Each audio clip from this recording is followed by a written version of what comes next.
कलयुग धीरे धीरे अपने चरम की ओर बढ़ रहा है एवं उसका प्रभाव भी दृष्टिगोचर हो रहा है।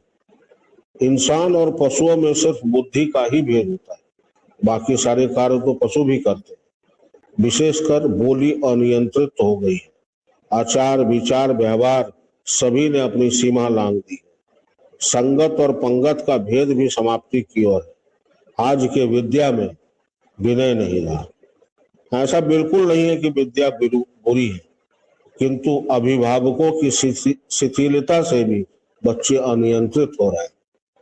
अपराध संस्कार रोक सकती है और संस्कार घर से मिलते। मैंने महसूस किया है कि जिस घर में थोड़ी भी भगवत नाम हो रहा है वहां के बच्चे दूसरों से अच्छे हैं। यदि बच्चों ने कोई गलती की तो उसे सहर्ष स्वीकार करना चाहिए, न कि उस पर पर्दा डालना चाहिए।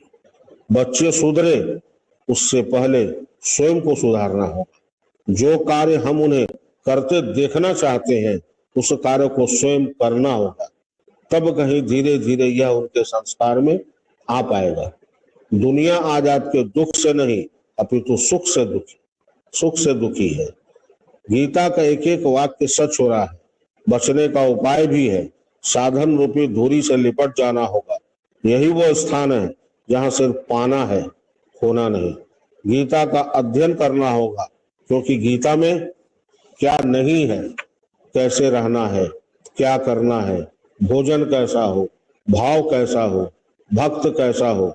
गीता धर्म ग्रंथ नहीं बल्कि जीवन जीने की कला का नाम है। भगवान सखा रूप में तभी मिलेंगे जब हम अर्जुन बनेंगे।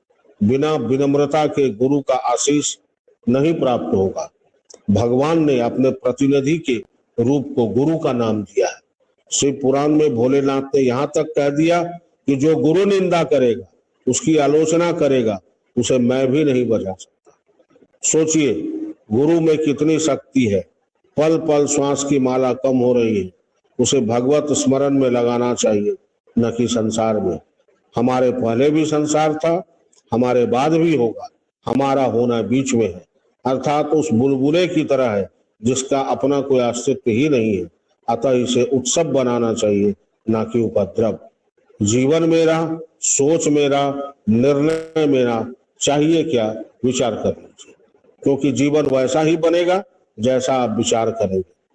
इसके सिवा इस संसार में और कोई और नहीं है जो आपसे निस्वार्थ प्रेम करता हो। इस प्रेम रस को स्वीकार करना ही जीवन का मूल मंत्र होना चाहिए। आप सबों का कल्याण हो। गुरु पूर्णिमा की अग्रिम शुभकामनाएं। जय गुरु मां। आज का युग का सबसे बड़ा समस्या भी यही है कि आज के बच्चे अनियंत्रित हो रहे हैं। बात सही, बच्चे नियंत्रित हो रहे हैं या अभिभावकों ने अपनी मनमानी उनके ऊपर ला दी। संवेदनशील विषयों से अगर हम दूर होंगे तो ये तो होगा। आज का गैजेट, आज का चलने वाला टीवी धारावाहिक में जो कथाएं दिखाई जाती है, दिन भर देखते देखते कहीं ना कहीं वो अब असर करना शुरू कर दिया। पहले हम लोग के समय में ये कंप्यूटर कोर्स वगैरह तब शुरू में नया नया था, तो लोग 10th के बाद history, civic, geography, chemistry, biology, social science आदि आगे के बीए के लिए लिया करते। अब वो आईटी में जा रहे हैं, कंप्यूटर कर रहे हैं, इंजीनियर बन रहे हैं, और भी नए नए यूनिवर्सिटीज खुल गए हैं, नए नए कोर्सेज आ गए हैं। इसमें इनको टेक्निकल बनाया गया। संवेदना पीछे छूट गई, भाव पीछे छूट गया। अब कितने प्रतिशत ऐसे विद्यार्थी हैं जो नॉर्मल कोर्स कर रहे हैं, जो पहले पढ़ते थे कि कोई हिस्ट्री ऑनर्स है, कोई ज्योग्राफी ऑनर्स कर रहा है, कोई सोशियोलॉजी है, कोई पॉलिटिकल साइंस है। क्योंकि इन सब में जो भावना थी ना, वो परिवार को जोड़ के रखने में काम। अभी तो हम कमांड पे चलते हैं, और ये कमांड देते देते घर का डिमांड या कमांड ही बदल गया। आज बच्चों से तुलना करते हैं कि फलना का पैकेज इतना है, मतलब बच्चे आपके लिए टेलर मशीन है। आपने जो बनाया ये वो वही बने हैं, और आज वो संवेदनहीन अगर है तो बच्चे दोषी नहीं है, गार्जियन दोषी। मैं बार बार कहता हूं, मैं क्या बाबा भी बोलते थे कि घर में कभी किसी का बुराई नहीं करना चाहिए। हर तरह के लोग होते हैं, हो सकता है कोई परिस्थिति वश कुछ गलती किसी से हो गई। कोई भी आदमी व्यक्ति आज के संसार में पूरा सत्य और पूरा असत्य नहीं होता है। वो मिशल मिला है तब वो इंसान बना है, मतलब उसके अंदर में देव तत्व भी है, देव और असुर तत्व भी है। तो जिसको जितना खाद्य पानी मिला वो बढ़ता चला गया। हम बैठ के दूसरों की बुराई करते, हमने घर बनाया, हमने जमीन लिया, उसमें सारा मेरा पैसा लगा और किसी का कुछ नहीं लगा, तो बच्चे तो वही सुन के बड़ा होंगे। उनको अपने चाचा चाची भाई दादा नाना काकी फुआ के प्रति प्रेम होगा कैसे? आपकी उनकी संवेदना आपने छीन ली। देखो ये अच्छा और ये बुरा, शुरू से ये डिफरेंस करना बता दिया, तो तेरा मेरा तो करेंगे, बाकी जो बाहर से दिख रहा है वो दिखावा है। ये सारी चीजें अंत में आपके लिए हानिकारक होगी, क्योंकि आपने गड्ढा खोदा है और आप उसमें ऐसा गिरेंगे कि दुनिया भूल जाएगी कि आपको। और ये होता है सिर्फ एक कारण से, दिखावे के लिए बहुत फोटो लगा लिए, सब पे माला चढ़ा लिए, अंदर में वो जो प्रपंच चल रहा है वो आपको बर्बाद कर देगा। और मैंने अच्छे अच्छे लोगों को अपने पद से गिरते हुए देखा, बहुतों को गिरते हुए देखा। आज उनकी स्थिति ये है कि कोई जाता है तो लोग कह देता है कि आपको यहां मत आइए। आपका बोली ही आपका परिचय है। अपना व्यवहार ऐसा बनाइए कि कहीं जाना हो तो लोग इंतजार करें साहब आने वाले। जहां जाए लोग आपको घेर के बैठे, और ये सिर्फ हो सकता है आपके विचार से, आपके व्यवहार से। उसमें यदि शुद्धता होगी तो आप कपड़े कैसे भी पहने हो, आपका वैल्यू बढ़ेगा, आपका मान बढ़ेगा। इसके लिए एक काम करना होगा, प्रशंसा करनी होगी, दूसरे की भावनाओं का कद्र करना होगा, और साधन तो बेस लाइन है।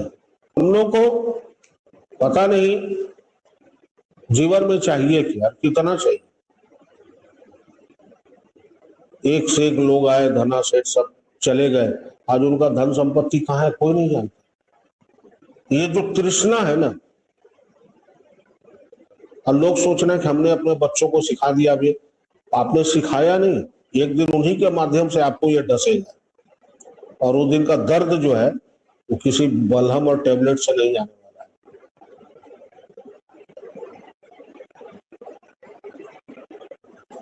दो रोटी खाते हैं ना, बांट के खाइए। किसी से लड़ना हो ना तो सामने लड़नी ज्यादा अच्छा है, ना कि पीठ के पीछे बुराई कर रहे हैं। इसका मतलब आपके अंदर वो कुव्वत नहीं है कि आप सामने से कुछ कह सके। सामने जो लड़ रहे वो ज्यादा अच्छा है, सामने ही ना रहा, सब मैल निकल गया, फिर नया शुरुआत कर। तो आधार जहां गड़बड़ होगा तो विचार, संस्कार, व्यवहार सब गड़बड़ हो जाएगा। इंसान को जीवन में कितना चाहिए जीने। कोरोना काल में तो दाल भात एक सब्जी खा के भी सबका स्वास्थ्य सही हो गया। बाकी दिखावा है, दिखावे में जीना है तो फिर तो कोई बात नहीं है, तो फिर यहाँ आने का, सुनने का, पढ़ने का कोई मतलब नहीं, तो वो भी दिखावा है। और जिसको गुरु में भगवान नहीं दिखा, जो गुरु की आलोचना करता हो, मेरा सबसे करबद्ध प्रार्थना है उस व्यक्ति से 1000 कोस की दूरी बनानी। उसके साथ रहने से भी आपको, जो साथ रहेगा उसको दोष रहेगा, उसका पुण्य क्षय हो जाए।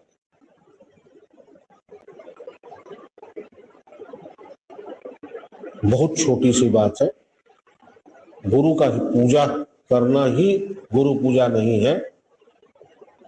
गुरु द्वारा दीक्षित लोग और समाज के लोगों का इज्जत करना, समाज का हिस्सा बन के रहना, एक पुत्र की भांति अपना कर्तव्य निभाना भी गुरु पूजा है। आप यदि बड़ों का सम्मान करते, छोटों को स्नेह देते, जिसके साथ जो करना चाहिए वो उचित भाव में करते हैं, तो आपको अच्छे सच्चे साधक है।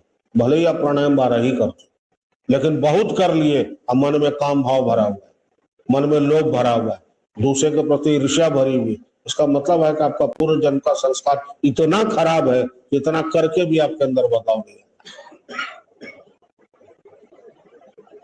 इसलिए मेरा सबसे एक ही अनुरोध है कि गुरु ने जो बताया है वो कीजिए, वो मत कीजिए जो गुरु करते हैं, क्योंकि गुरु क्यों करते हैं वो आप नहीं जानते। गुरु की ऊंचाई का अंदाजा सामान्य व्यक्ति लगा ही नहीं सकता। इसलिए गुरु जो कहते हैं वो कीजिए, और गुरु ने जिसको बिठाया है उसको, उनका अनुसरण कीजिए। सब कुछ होगा, लेकिन पहले अपने आप से निकलना पड़ेगा। अपने घर से जब तक निकलेंगे नहीं तो बाहर के मौसम का आनंद मिलेगा नहीं। हमने तो खिड़की दरवाजे बंद कर रखे हैं, तो अच्छी बातें तो अंदर आ नहीं रही है, तो अंदर का गंदगी तो परेशान करेगा। बोलने से ज्यादा सुनना सीखना, क्योंकि जब सुनते हैं तो नया चीज सीखते हैं, और सीखते रहना ही जीवन का नाम। और ज्ञान का तो अंत नहीं है।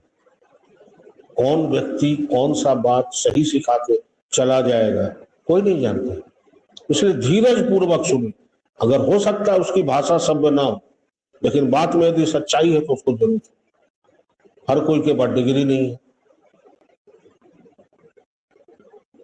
और आज संसार में जितने घोटाले हुए सब पढ़ा लिखा कमिश्नर और डीएम कलेक्टर ही किया, कोई अनपढ़ आदमी नहीं किया। इसलिए पढ़ लिख के यदि ये हो तो उससे बढ़िया अनपढ़ हो के हम ईमानदार है। विद्या ददाति विनयम, तो विनय तो आना चाहिए ना विद्या के बाद। अगर विनय नहीं आ रहा है तो विद्या किसी काम का नहीं। मेरा सबसे इतना ही विनती है। 10 तारीख को गुरु पूर्णिमा है, आप सबको गुरु पूर्णिमा की हार्दिक शुभकामनाएं। एक प्रण लीजिए कि ना गलत बोलेंगे ना गलत सुनेंगे। आप देखिएगा आपके आसपास की बहुत भीड़ ऐसे ही खत्म हो जाएगा। अब जब बोलना और सुनना बंद कर देंगे तो आपको जो मिलेगा फिर अमृत ही मिलेगा। फिर मक्खन से जो घी निकलेगा वो तो अमृत ही है। अब सबका कल्याण हो। जय गुरु। श्री